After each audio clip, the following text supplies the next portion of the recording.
Called to order. Grand Forks City Council meeting Monday, February 1st, 2020. Roll call, Maureen, please. Weigel. Here. Doppler. Here. Weber. Here. Mock. Kavami. Here. Sandy. Here. And Veen. Here. We have a quorum. Thank you. 1.2, Pledge Allegiance. I pledge allegiance to the flag of the United States of America, and to the republic for which it stands, one nation, under God, indivisible, with liberty and justice for all. 1.3, Mayor's announcements. I only have one today. I just wanted to shed some light on Mr. Veen and just give prayers and blessings to his family. I know they had to suffer a pretty tough deal, and Ken's mom had passed away, so just want to share our prayers and let you know that our thoughts are with you. So that's all I got for Mayor's announcements today. Well, Mayor, thank you very much. I appreciate the kind words and comments. Thank you.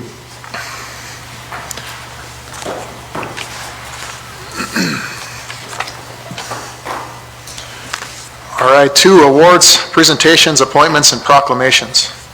2.1 is a legislative committee update. Mr. Bernstrom. Mayor, members of council, so this week, from a legislative standpoint, a couple of bills we're following that are in committee this week.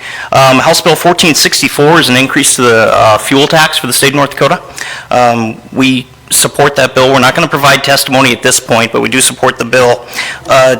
2-cent increase results in about an extra $5 million for cities in North Dakota. So that's a bill worth tracking. We are providing testimony in opposition to 2326. It's a Senate bill. It's another one of those assessment cap, tax cap type bills that we see quite a few at the legislature early on. 2139, neighborhood zones. New concept, kind of a Renaissance zone type incentive, a tool in the toolbox type deal. We support that bill, and we'll see how that one progresses moving forward. House Bill 1165, this bill has come up in a couple of sessions. Maureen, I believe you were providing testimony in opposition to this one. It is allowing those that live in ET zones, extraterritorial zones, to vote in city elections. Bill comes up a few sessions in a row now, so that one we oppose. And then a PERS bill's come forward, 1342. We've shown opposition to different PERS bills because the increase is so large, but this bill is an increase of about 2%, one employee, one employer, so we'll be providing testimony in support of that one. And then to the council, on Friday I sent an email with our legislative committee report. We have 3 bills tied to law enforcement and 911 that we were in our legislative committee meeting. Yeah, does this fit in a priority? Where does this fit? So we thought it would be best to bring it forward to this group. House Bill 1486 is a limitation on accessing phone records, and specifically from like a 911 standpoint, pinging a phone. You couldn't do so. The North Dakota 911 Association has asked for the city's support to support their testimony, to just add an amendment in there to get some of the language cleaned up. House Bill 1270, Chief Nelson is here, and I told him on the phone how to pronounce this. What is it, Chief? Surreptitious intrusion bill. The North Dakota Chiefs Association provided testimony today in opposition to that bill, and I watched the committee hearing this morning. It was mostly those opposed to the bill, lots of law enforcement there. That bill would impact use of body cams, stuff like that. And then House Bill 1340 is the Police Department, the Chiefs Association, in opposition to this bill, pretty much limits permission to enter private property. So those 3 bills we had discussion on and thought it would be best to really point those out in front of this group. I shouldn't say whether we continue to show our support or opposition to it, just want you guys to be aware these bills are maybe on the fringe a little bit of our priorities. Mayor, Oh, would you- actually, John, Mr. Mayor, if I may, Yeah, Mr. Weber, please. actually, I'd prefer, as part of the discussion, to receive consent from council by vote to support the positions that the committee is proposing that we take on these three bills. And that would be opposition to 1270, opposition to 1340, and request for a revision on 1486. And that's what we'd be looking for. Any further discussion, otherwise a motion. Yeah, is everyone comfortable? Is that kind of the process you're thinking going forward each week? Or is everyone comfortable and reviewed the bills enough to give opinion? So these came out in Friday's report. The legislature moves very rapidly at this point in the session. So these were bills that we perhaps were not aware of even just a week ago. They came up for discussion on Friday. We did not want to move forward with more formal action without checking in with the council. Some of these are moving very quickly, and we've had to go ahead with the position, but we're looking forward. They didn't fit completely directly with our list of priorities, and so especially in the aftermath of last week's discussion, wanted to bring these forward for discussion and approval. Oh, sounds good. As you wish. Any questions, comments, or motions, I guess, on those three? Mr. Mayor, Yeah, Mr. Sandy, please. thank you, and thank you, Mr. Weber. Of course, I read all of the information that was provided in the report on Friday. Had I known, however, that we were going to be asked to vote on these, I probably would have gone and read the entire bills and put a little more time in on it. And so I'm not saying that Mr. Weber, in this situation, I'm happy to support you. If you think that this is right, I will move forward with this. But I want to clarify, as the mayor mentioned, is this going to be the process moving forward? Because if it is, that's fine. I'll take my time and do my homework and make sure that I'm prepared every Monday night to either yes or no on these issues. Very good. If I may, Mr. Mayor. Please. This is still the early stage of the session, so these things are happening quickly. This will slow down quite soon, but what I'll do in the future is make sure that on Friday, and I believe that we did this by email, but I'll make sure that we do so more explicitly in the future. If we have bills of this sort that don't fit directly with our priorities that we're asking for some approval on, we'll make that clearer on the Friday. Very good. And again, just a reiteration of our process. Both the city has a list of priorities that have been approved by council. We also work closely with Team Grand Forks. Team Grand Forks, by the way, indicates the collaboration between the city, the county, the chamber, the airport authority, and our local legislative delegation on these matters. So that's what we work forward for. And with that, Mr. Sandy, thank you for the motion, and we'll make sure that happens next. I guess before we get a second, do you want to go through the formal process, or do you just want to, gain consensus here, and if people disagree, they can speak up? I guess would be the next question. Yes, please. I believe that was the intention of President Sandy's motion. Okay, so we've got a motion. I'll second that motion. Second. Can we clarify what the motion is? Yeah, what was your motion there, President Sandy? That we reaffirm the recommendations that have come out of the legislative committee. Okay, thank you, sir. And a second by Mr. Veen. So any other comments? All right, seeing none, all those in favor signify by saying aye. Aye. Aye. Opposed, same sign. Thank you very much. All right, that carries. And that's all. Mayor, if I could recognize, Mr. Grinberg is going to be here on behalf of XL Energy, but he's in large part behind the neighborhood zones, and so we're thankful that he's here this evening. And again, this is building off of all the great things that have happened in downtowns and throughout our state, but now building on those fringes and building more residential housing. And so we think this is one more great tool that we intend to testify in. A lot of these are regurgitated bills from every other year, but this is something that's new and more innovative. So we're thankful that we can talk about something new and innovative. Yeah, no, I think that bill's going to be something really to take a good, close look at. I think utilizing areas around downtown, areas that need to get rehabbed, I think is great, so. Any other, I guess, questions or concerns for Mr. Burnstrom, or anything else to move on? All right, thank you, sir. Thank you. 2.2 is the city electric and natural gas franchise fees and future economic development project incentives consideration.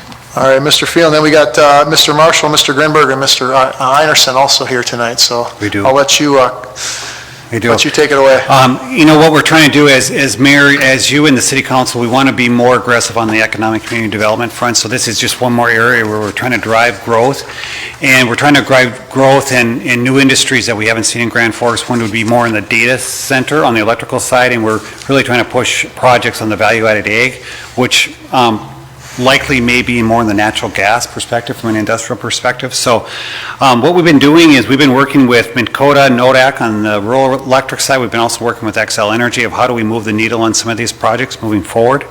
And so before we get to that, and obviously Mr. Gosted as our city attorney and Maureen and I, we've been working as a city staff team on engaging with our key partners on most economic development deals. If they're going to move the needle, they generally involve the city on the utility side, and they involve our partners in power and in the natural gas. So we've been kind of really, and we think we've had some real opportunities that could really move us out of this pandemic too. So with that, but before we get there, as you said, we have from NODAC Electric, we have their full team, Milo Einerson, who's the president and CEO of NODAC Electric tonight. And regarding Minn Kota Power, Matt Marshall is going to do the presentation on behalf of the group.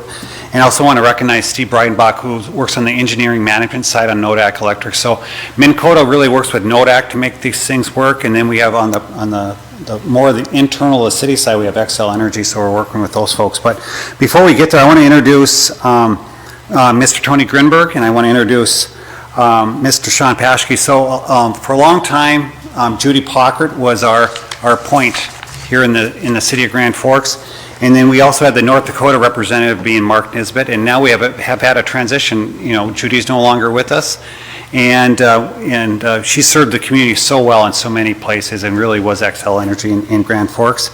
Along with Mark Nisbet was kind of our North Dakota representative, and we really are excited. And I mentioned Mr. Grinberg previously, but you know, we've worked with Tony both when he was a city commissioner with Fargo and when he was a state senator. At the legislative side, and in particular because he was on appropriations. And when you see a lot of the Renaissance Zone and a lot of the water infrastructure stuff, Mr. Grinberg worked a lot with not only with Grand Forks throughout the state to really build those investments that we see now moving forward. So with that, I'd like to give an opportunity for Mr. Grinberg kind of introduce himself and his team and discuss the kind of transition that we haven't seen in a long time here with Xcel Energy. Well, thank you, Todd, Mayor Buczynski, and members of the City Council. It's a privilege to be here tonight. My colleague Sean Paschke, as Todd mentioned, is in the back of the room, and we spent the entire day here today making the rounds, visiting with folks. Mr. Lund, we had a great catch-up meeting with Keith Lund, the UAS initiative, as well as your Downtown Business Association, and learning, and also sharing that very soon the position to fill Judy Pockert's position will be posted. And I hope that we'll have that person named and beginning in April of this year. So very important that we continue to sustain Xcel Energy's commitment to the city of Grand Forks and the state of North Dakota. And I'm just tickled to have had the opportunity to be awarded this position. As Todd mentioned, I've worked a lot in economic development. My professional career with then the Fargo-Cass County Economic Development Corporation, and then was lead first director for the NDSU Research and Technology Park.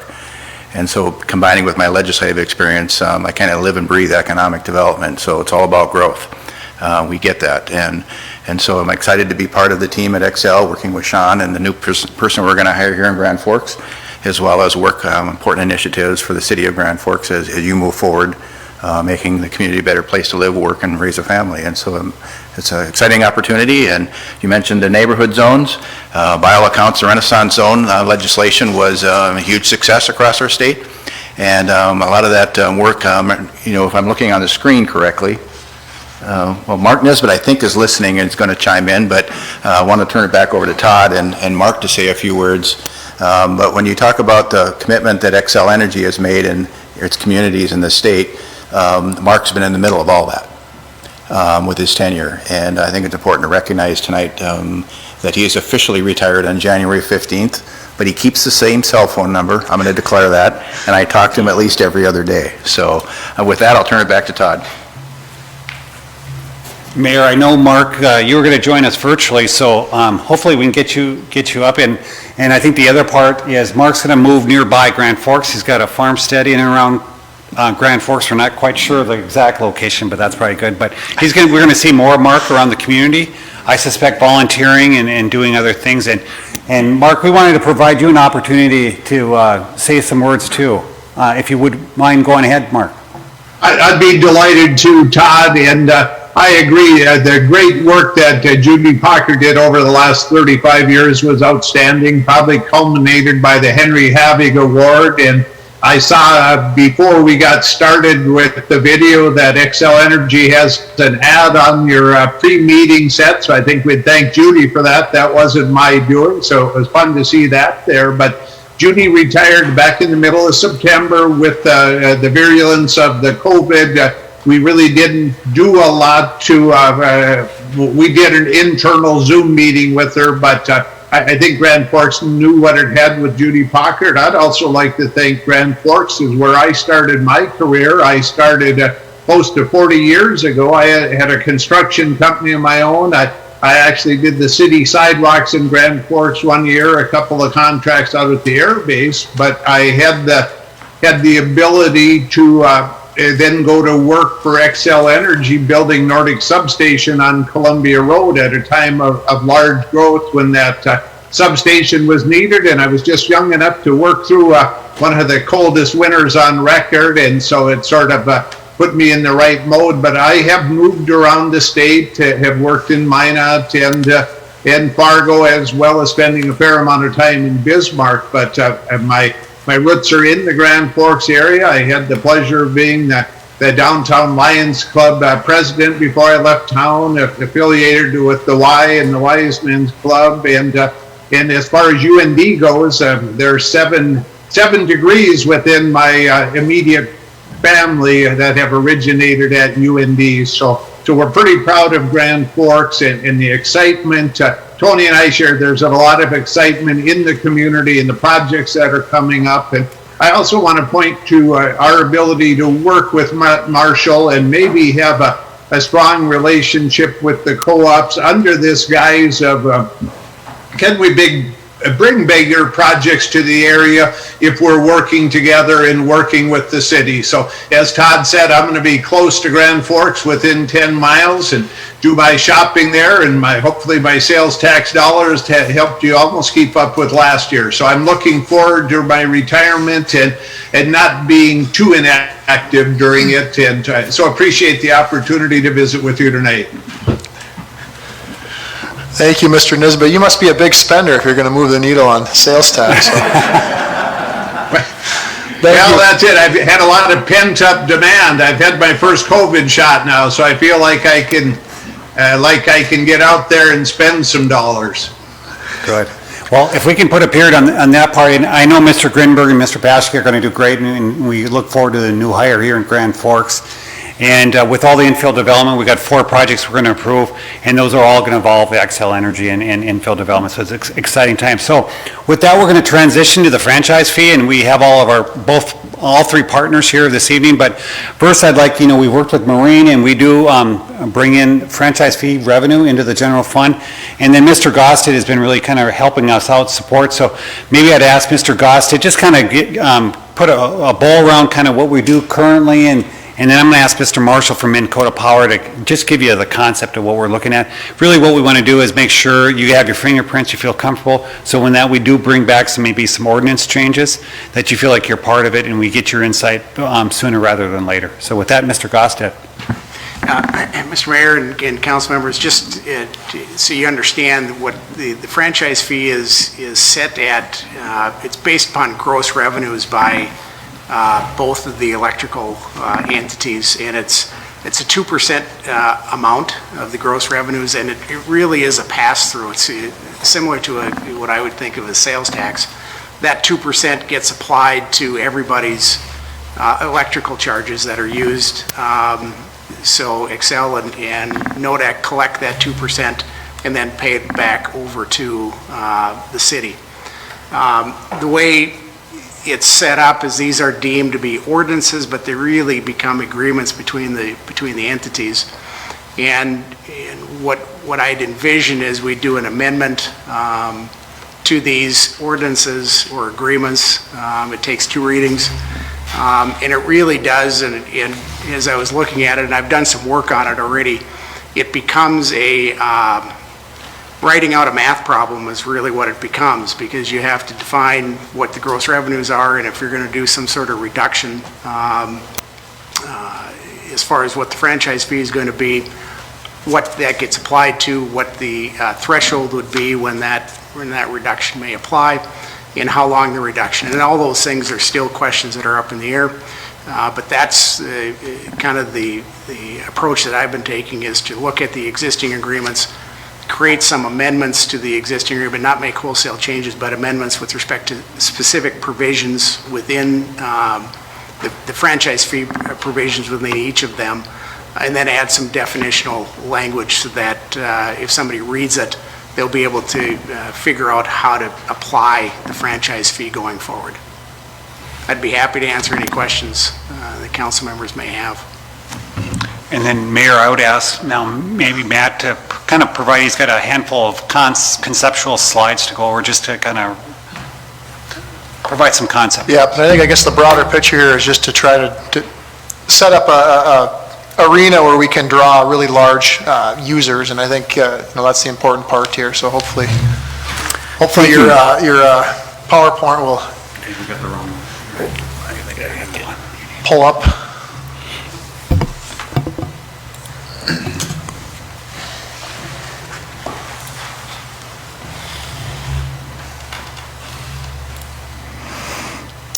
Mayor, member, and council, I want to first and foremost thank you for the opportunity to come up. Also thank the city staff who's helped us really conceptualize, what some of these solutions could be, and then of course our utility partners as well. My name is Matt Marshall. I'm the economic developer for Minn Kota Power. And what I want to talk to you about again is just what Dan said, franchise fees.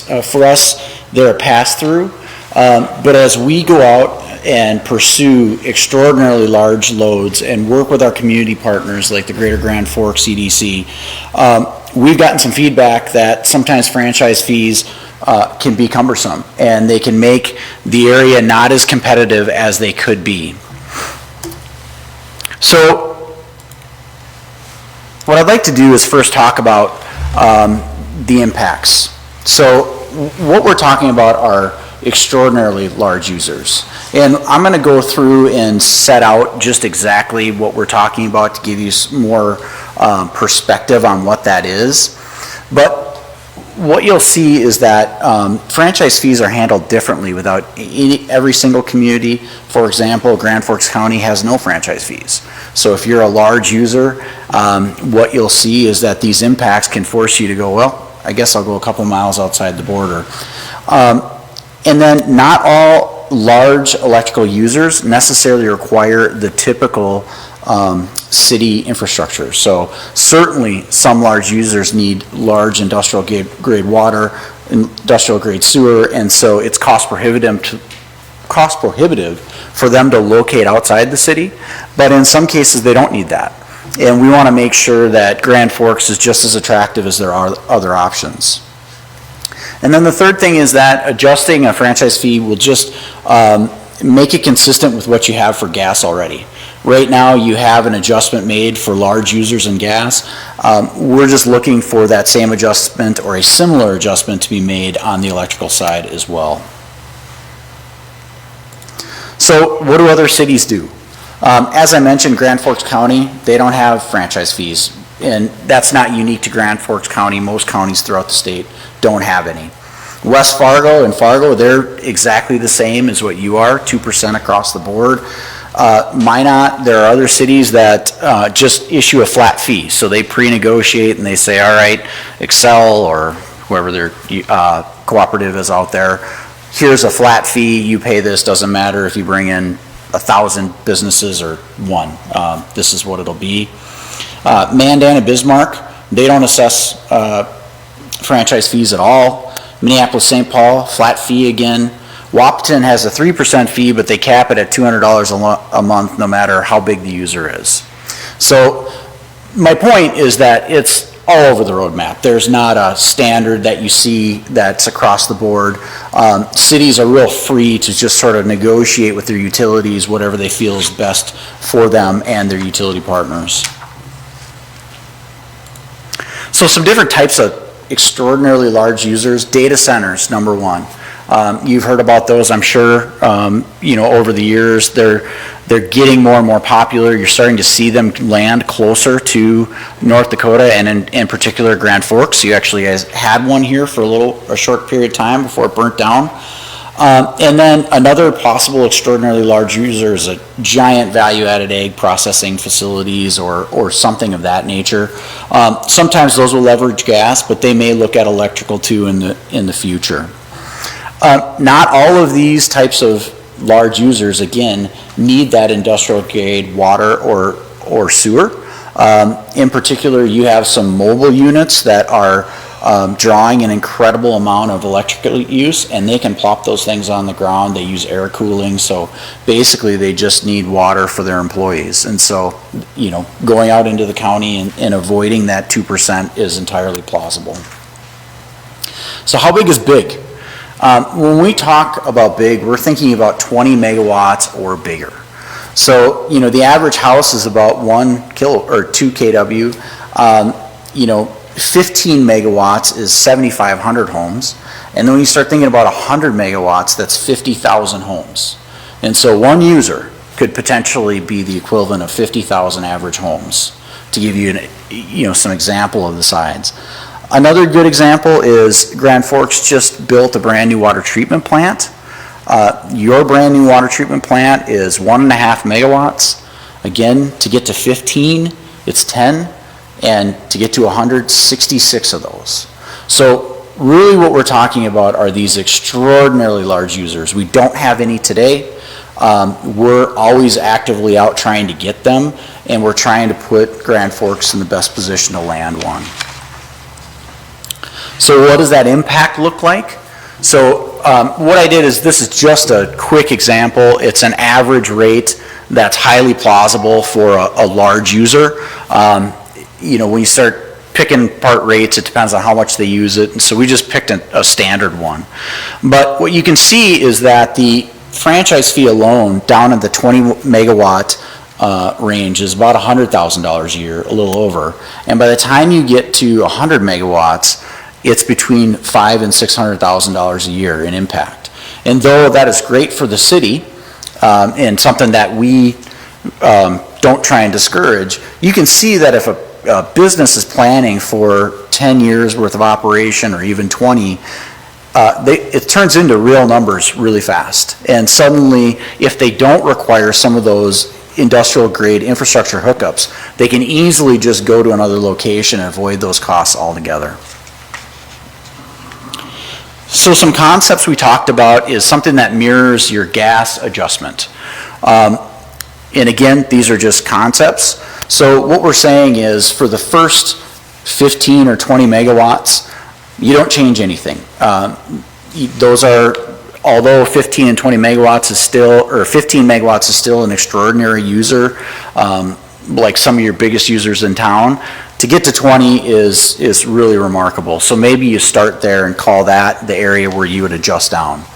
But then as you adjust, everything above that 20 megawatts goes down to a lower level, so that you're still collecting those franchise fees up to that 20 megawatts, but anything over goes down low. And so what that looks like is represented here.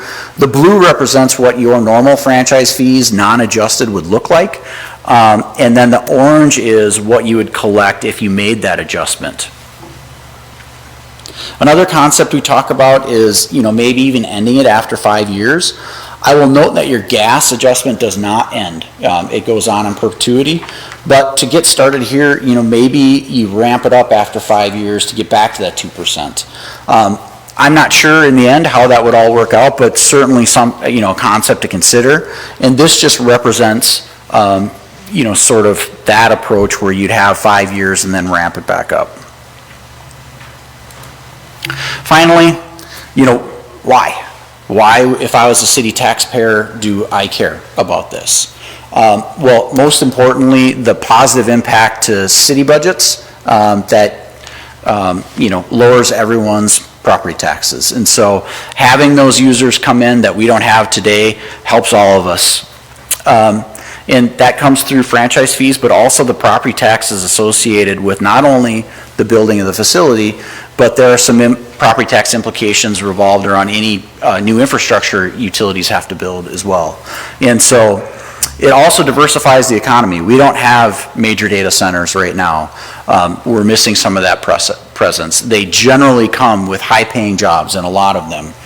And then it creates opportunities for our existing businesses today to go out and support those new industries, but it also gives us a chance to attract new industries that we don't have today that go into those certain industry sectors.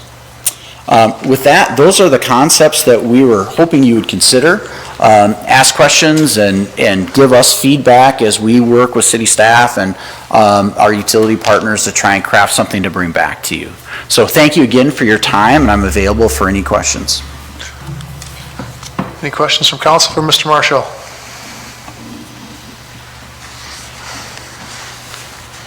Nope, I think we look forward to seeing what we can do, especially I think it'll be an ordinance change at some point, so look, further feedback down the line, but appreciate your time and putting together a slideshow for us, presentation.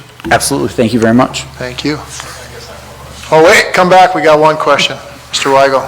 So from the research that you've done and other communities that have some of these bigger users, we always talk about tax incentives for new buildings, and we're probably going to discuss some more of those tonight, but I believe you just briefly touched on, this is something they look at. And absolutely. I just want you to be real honest. What, if we change this, do we put ourselves ahead of other communities that may not look to change it? Can you just kind of touch on that a little bit more of why this is really important? We have dealt with large users that we're trying to attract here, and it has come up.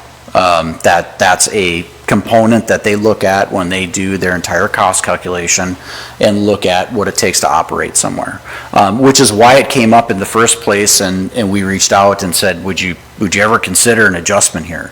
Certainly when you look at these large users, they're carrying an impact that normal people or normal users don't come close to. So absolutely, there are communities that won't change.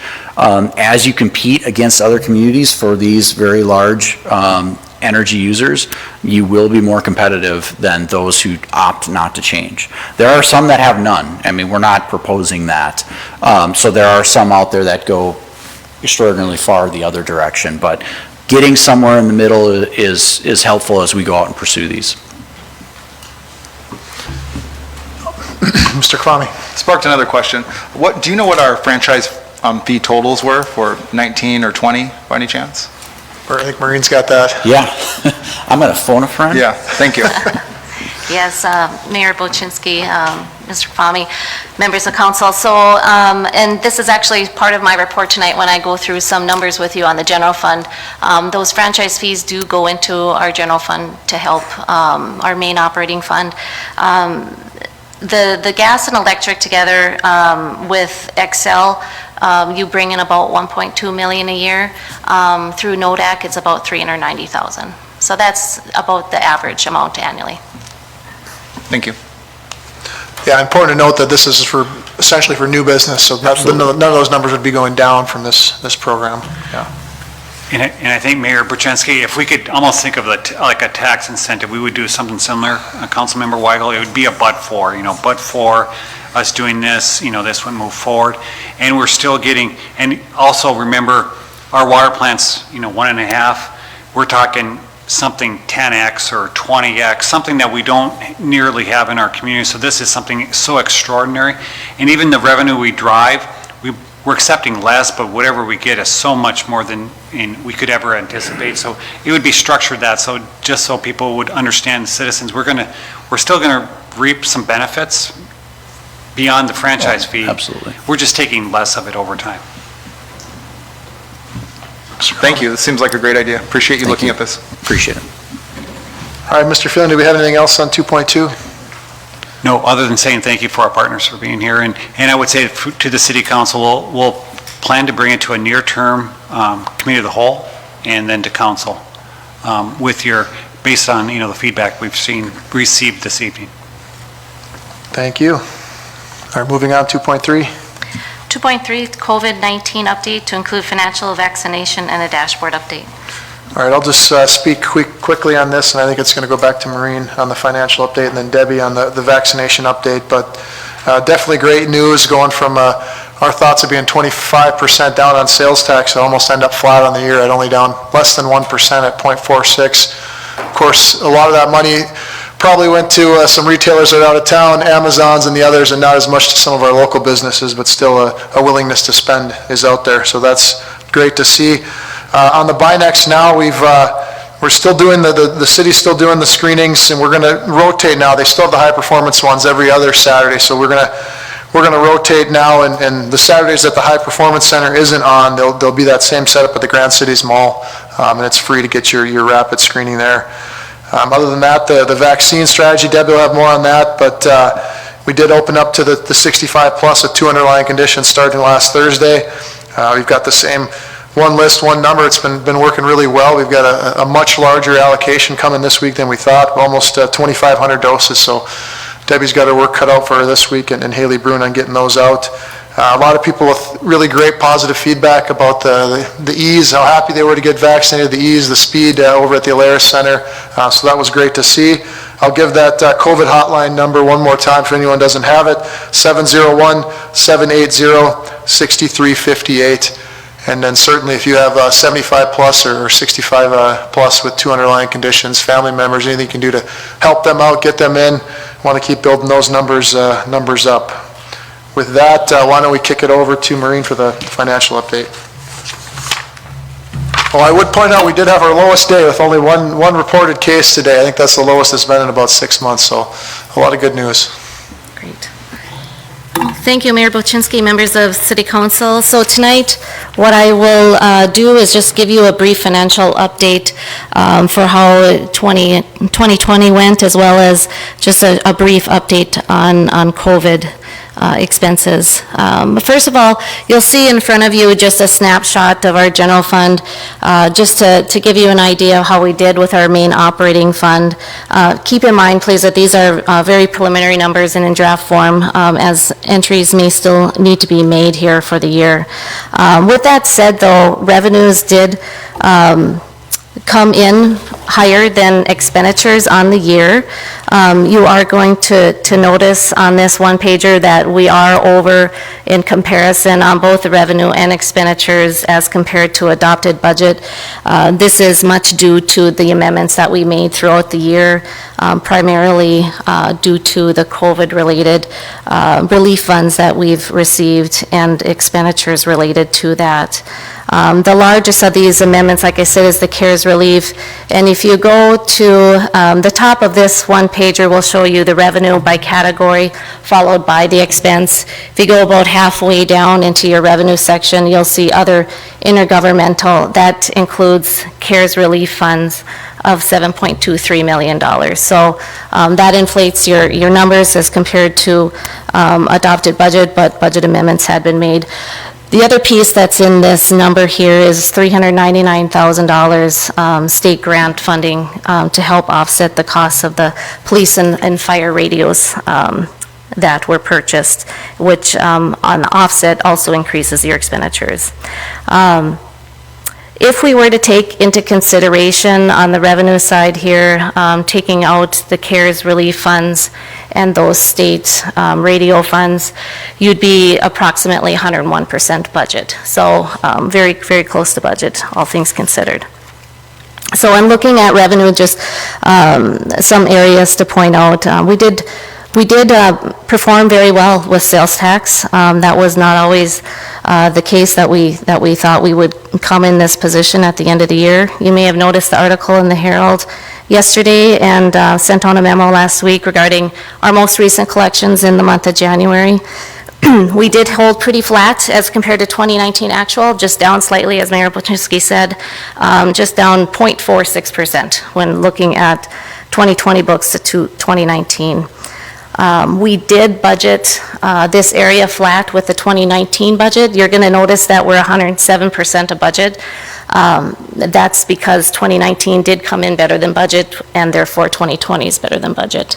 So we do have some excess from that revenue stream. And then, of course, it's no surprise you're going to see alcohol and restaurant 26 and 22% of budget. But that was a conscious decision that this body made to extend out those licenses and forego the revenue for a year. That would normally have gone on the books in December. And then going down, we've kept you updated as far as building permit activity. That ended very strong on the year. Actually ended up being one of our better years. So when I look at building permits, it came in at 1.92, 144% of budget. So that, like I said, very strong showing there.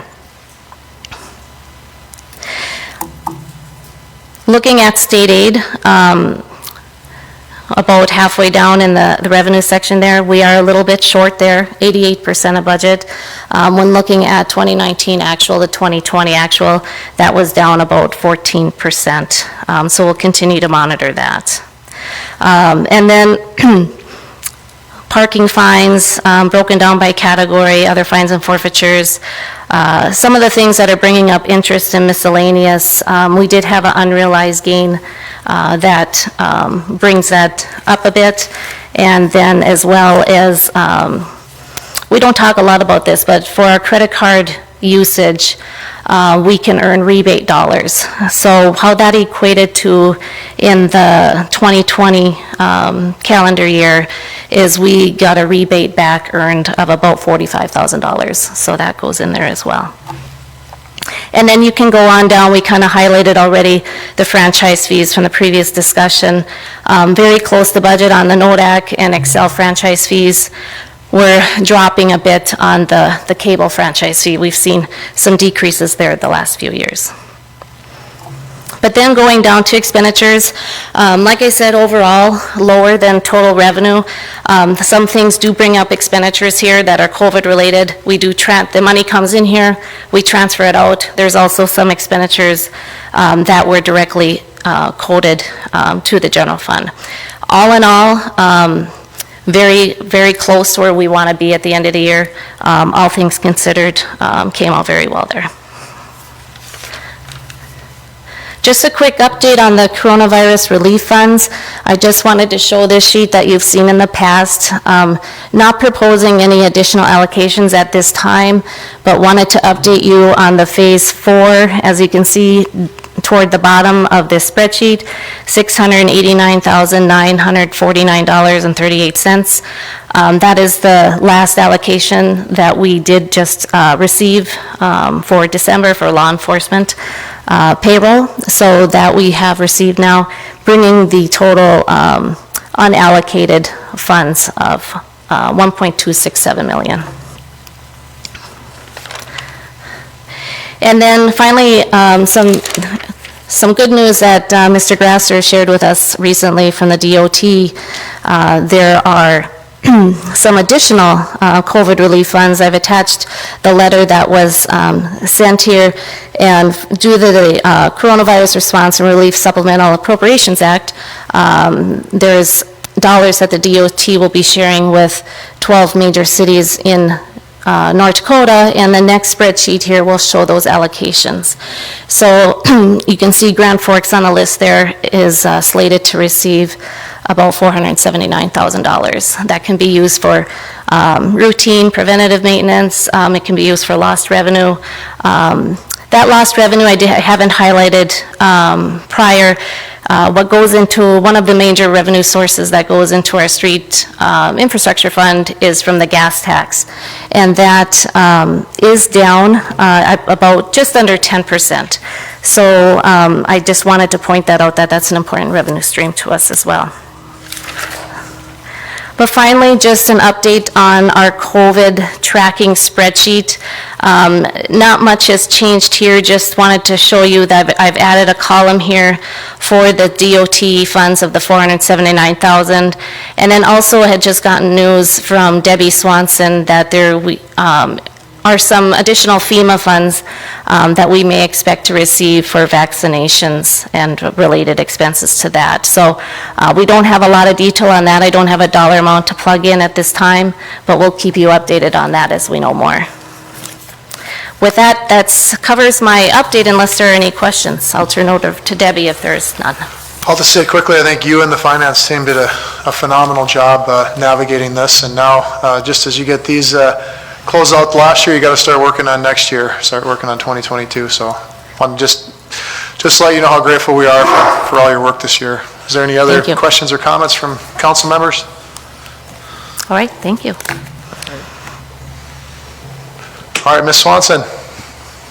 Good evening, Mayor Bochensky and members of the City Council. I have a brief update for you relative to COVID vaccinations this evening. The dashboard is also posted, so you will see that on your agenda, and we want to just point out to the public that if they are interested in viewing that, they can go to the Grand Forks Gov website and see it under the agendas. So we have good news on COVID overall this week, which is really welcome to those of us that are on the vaccine front and trying to put shots in arms as quickly as we can. Going forward, we'll provide these updates every other week at City Council meetings, but we'll post our dashboard at each Committee of the Whole meeting agenda as well, just so that the public can track our progress. But the good news is that we have this partnership, the City of Grand Forks, the Health Department, and Altru, and we've been vaccinating individuals according to the tiers set forth by the State Health Department. We'll be receiving approximately 2,000 doses this week. This will be doses initially for the first dose for some individuals, those in the qualifying tiers, and then also some second doses. And we'll receive about the same number of doses next week as well. The operations at the Alaris Center are going very smoothly. People have been pleased. We put all the necessary safety protocols in place so that it's a real safe environment with lots of social distancing, opportunities for people to wait after their vaccine for 15 minutes, and everything you would expect in an environment where we're really trying to mitigate the spread of the disease. There's a state dashboard, and on the state dashboard you will see that 10,300 doses have been administered to individuals living in Grand Forks County. This is not our actual doses administered by this partnership, but it's by all partners who have been engaged in this work. It might represent long-term care, healthcare providers, and others that have been vaccinated in other settings. We're also tracking how we're doing in our various tiers, and the first one that we're measuring is individuals over the age of 75. And on that front, we vaccinated just a little bit less than 43% of the residents according to our census data. So we do still have a little bit of work to do among those individuals that are 75 and older. I expect that will bump up with all of our efforts this week and next week as well.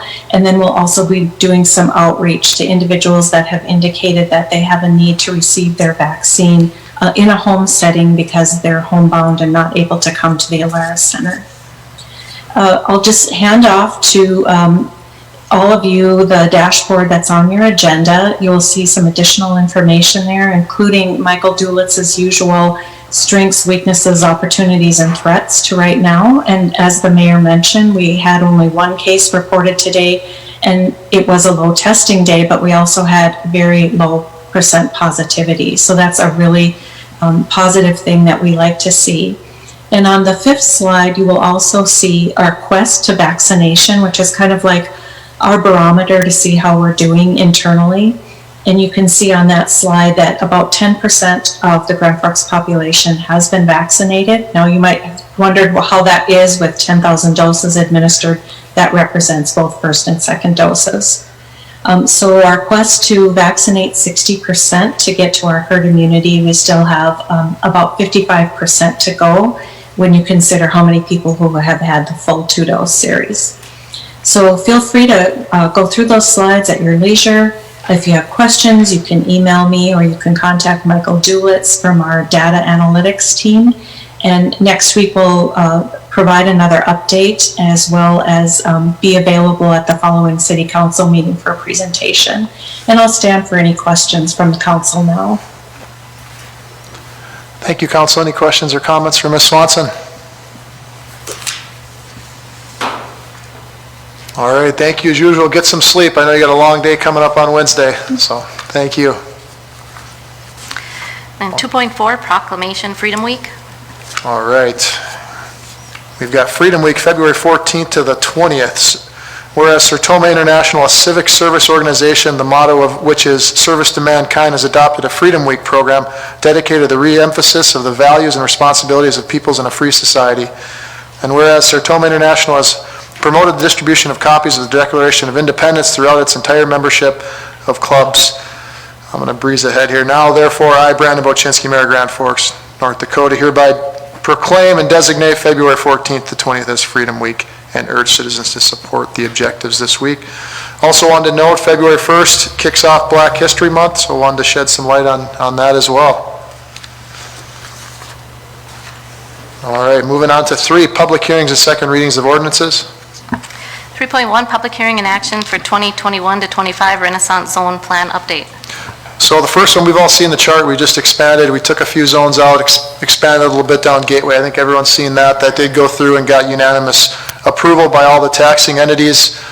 Why don't we now, unless anyone wants to see it again, we'll open up for public hearing first. All right, public hearing is closed. Any questions or comments, or anybody need to see anything else on the Renaissance Zone? Move approval. Got a motion for approval by Mr. Weber, a second by President Sandy. Any other concerns, questions, comments? Seeing none, all those in favor signify by saying aye. Aye. Aye. Opposed, same sign. All right, that motion carries unanimously. 3.2. Public Hearing and Action for TIF applications, including the Beacon by Epic, Memorial Village, Lions Auto Redevelopment Project, and Block 5 LLC. I think the council is well in tuned on this one. I'll quickly also open the public hearing on 3.2. All right, seeing none, that public hearing is closed. I want to just give a huge, I got a lot of people I want to thank for this project. I put a lot of work in, and certainly wanted to thank the county commission, the school board members. This carrying unanimously across all our taxing entities, I think is a real signal to the future. And seeing all the developers really rally together, people that probably don't talk to each other too much or too often normally, all rallied together, and we're interested in just the future of Grand Forks. I want to give a special thanks to Council President Sandy. I think his work with the other entities and just his leadership on the legislative side really pushed this along. And of course, thank Todd. I think he put a lot of work, many late hours, many many meetings at school boards and county commissions that you probably don't get to too often, so really appreciate that. And lastly, the developers, just really want to thank you guys for willing to make these investments in this city and just the the real commitment to Grand Forks. It's just really great to see. Awesome. Yep. With that, is there any questions or comments? Mr. Sandy, please. Move approval. That's great to hear. We got a motion for approval. We have a second from Mr. Weigel. All those in favor signify by saying aye. Aye. Aye. Opposed, same sign. It carries unanimously. All right. Moving on. That was a big one. That's a quick move on from that one, but it's a great story. 4 action items. Do we have anything? I don't think we have anything that needs to be pulled today, unless there's anything anyone sees on there we can buzz through. I'll just list them quick then. We got 4.1, 4.2, 4.3, 4.4, 4.5, 4.6, 4.7, 4.8, 4.9, 4.10, and 4.11. So I'd be looking at a motion to approve all of those on the consent agenda. Got a motion from Mr. Weigel, second from Mr. Kwame. All those in favor signify by saying aye. Aye. Opposed, same sign. All right, those motions also carry unanimously. Number 5, informational items. 5.1 is HR's Quarterly Staffing Report, Quarter 4, 2020. Thank you, Maureen. Moving on to 6, citizen comments. Open up for any citizen comments. Do we have anything come through email? No, we've not received any. All right, thank you. Citizen comments are closed. 7, approval of minutes and bills, 7.1. The vendor list and engineer's estimate as presented. All right, do we have a motion to approve the bills? All right, we got a motion from Mr. Sandy, and we got a second from Mr. Weigel. All those in favor signify by saying aye. Aye. Aye. Opposed, same sign. Vendor list and engineer estimate is approved. Number 8, city administrator comments. Mr. Phelan. Mayor Paczynski, members of City Council. Number 1, Debbie had mentioned, we've been doing the COVID update even at the committee of the whole and the City Council. And so Debbie's going to place the stuff on the committee of the whole agenda, but we won't plan to discuss it, just so you know that there won't be a presentation. So we just want to make sure that's coming from the Public Health Department. It's not, because Mayor Paczynski and I don't want to have the briefing. They've requested that. So we will provide the full briefings like we have been at the City Council. So that's the one change I want to provide you a heads up on. The other thing, we are also working with the Alaris Center on this Wednesday. Want to keep you aware of that because you are the governing body, but we are planning to move forward with a UND Alaris Center agreement regarding UND in football and some other miscellaneous things. So we are planning to have a new 10-year agreement that would coincide with the Alaris agreement on the naming rights. So that's exciting to move forward with that. The other thing that's come up is that the city of Grand Forks owns some land on the south side of the Alaris Center. So we are working on how do we master plan in that area, and there's some really great uses that have come to light, from bike racing to indoor stadiums to children's library kinds of things. So just so everyone knows, we are going to do some master planning on behalf of the city of Grand Forks, and we're doing that on behalf of on the Alaris Center, and we'll incorporate them then. And what the commission has said is they want to make sure it drives, whatever happens with the land they purchased, it drives to the mission of the Alaris Center to continue to create quality of life, drive economic development and growth. So we are going to be working on that. And I would suspect some of that will go through the Alaris Center Commission just for some recommendations to make sure it's in line with what they want. But ultimately, that will come back to the City Council for a final review and approval. And I would anticipate that occurring over between now and through the springtime and maybe beyond. So I don't want to have anyone caught off guard as we start to move forward in that incremental step too. So with that, Mayor, thanks for everyone's approval. And it's always satisfying when hard work turns out well and we can move forward with some things. More good to come, hopefully, Mayor. All right, thank you, Mr. Phelan. Number 9, Mayor and Council member comments. Mr. Weigel, any comments tonight, sir? I'll be brief, Mayor. Friday, I attended a funeral of a younger gentleman that had died. There's some drugs going around the community, both here in Grand Forks and Fargo and in some other areas. So parents, talk to your kids, be involved, and tough time. And then just to Chief Nelson, Chief, if you guys need anything, I'm sure I speak for Mayor Paczynski and everybody up here, don't hesitate to come ask, and we'll get you what we can to hold the people that are dealing these drugs in our community accountable. So that's all I have, Mayor. Thank you, Mr. Weigel. Ms. Dockler. No, not tonight, thank you. Mr. Weber. Just sincere thanks and appreciation for the hard work of the Health Department. Thanks. Thank you, sir. Mr. Kavami. No, thank you. Mr. Veen. A couple things. I want to make sure I get a big thank you to you, Mayor Paczynski and Mr. Phelan and President Sandy and a lot of others that helped make these TIP applications get through all the entities. I think they're really, really significant for Grand Forks and our future, and I think the work you guys did was great. So I just wanted to shout out a thank you for that.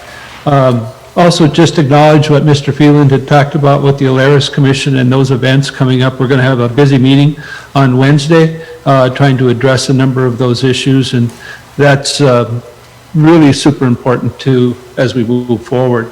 And then the last item I've been thinking for some time about the commission selection process. I'm interested in reviewing that process, really looking to assure it is collaborative and transparent and consistent. So Mayor, I'd like to touch base with you and maybe some of the other city council members on this as we look at filling some of these positions in the future.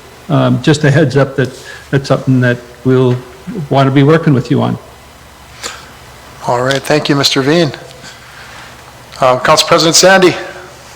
Thank you, Mayor. Certainly, I appreciate the words and you're thanking me. Your leadership on the TIF projects, I don't believe they would have made it through had you not been at all those meetings. So I think the city of Grand Forks appreciates the effort that you put in. And I certainly echo your sentiments related to the developers. These people are sticking their necks out and investing $100 million in our community, and we should all be not only thankful, we should be asking them to do more. And any other developer, please come to Grand Forks and do more investment. We not only do we need it, but we appreciate it when they do so. And also, I'd like to wish Tom Brady luck on his next Super Bowl win on Sunday. Oh, thank you, Council President Sandy. I don't think there's any doubt he's already the greatest ever, but that would just be another cherry on the top.